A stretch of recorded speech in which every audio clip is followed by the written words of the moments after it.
सृष्टि से पहले सत्य नहीं था, असत्य भी नहीं, अंतरिक्ष भी नहीं, आकाश भी नहीं था। छिपा था क्या, कहाँ, किसने देखा था? उस पल तो अगम अटल जल भी कहाँ था।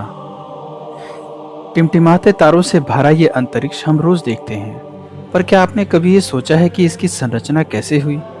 इसका अंत कहाँ है? इसे किसने बनाया? ये ऐसे सवाल हैं जिसका उत्तर मानव जाति के पास आज तक नहीं है, सिवाय कुछ सिद्धांतों के। साइंस की नज़र से देखें तो इस यूनिवर्स की संरचना बिग बैंग से हुई, यानी महाविस्फोट। इस थ्योरी के मुताबिक आज से लगभग 12 से 14 अरब वर्ष पूर्व पूरा ब्रह्मांड एक बिंदु के रूप में था, जिसमें अत्यधिक मात्रा में ऊर्जा भरी हुई थी। किसी कारण से इस बिंदु में महाविस्फोट हुआ और इस विस्फोट से इलेक्ट्रॉन, प्रोटॉन और न्यूट्रॉन का निर्माण हुआ। और जैसे जैसे समय बीतता गया और ब्रह्मांड ठंडा होता गया, हाइड्रोजन, हीलियम, धूल और गैस के बादलों का निर्माण हुआ, जिसे निबोला यानी निहारिका कहते हैं। इस निबोलास से तारों का निर्माण हुआ। इस विस्फोट में इतनी ऊर्जा थी कि ये ब्रह्मांड आज भी लगातार फैलते जा रहा है। ये तो थी हमारे यूनिवर्स की संरचना की एक छोटी सी व्याख्या। चलिए अब देखते हैं हमारा यूनिवर्स कितना बड़ा है। हमारा यूनिवर्स इतना बड़ा है कि अगर दो तारों के बीच की दूरी को मापना हो तो हम प्रकाश वर्ष का इस्तेमाल करते हैं। एक प्रकाश वर्ष मतलब सूर्य किरण एक साल में जितनी दूरी तय करेगी उसे हम एक प्रकाश वर्ष बोलेंगे। और अगर किलोमीटर में देखा जाए तो एक प्रकाश वर्ष बराबर 946073047258 किलोमीटर, यानी 9.5 ट्रिलियन किलोमीटर। और प्रकाश की गति है 2,99,792 किलोमीटर प्रति सेकंड। महान साइंटिस्ट आइंस्टाइन के अनुसार ब्रह्मांड में प्रकाश की गति से तेज कुछ भी नहीं, और ना ही प्रकाश की गति से तेज या प्रकाश की गति के बराबर कोई चीज चल सकती है।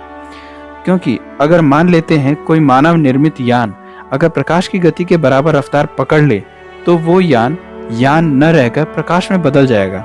इसलिए प्रकाश की गति से तेज कुछ भी नहीं चल सकता। अब मापते हैं अपने गैलेक्सी में ज्ञात प्लैनेट्स को और देखते हैं कौन सा ग्रह कितना बड़ा है।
ये सभी ग्रह हमारे गैलेक्सी के हिस्से हैं और हमारे गैलेक्सी का डायमीटर 1,00,000 लाइट ईयर है।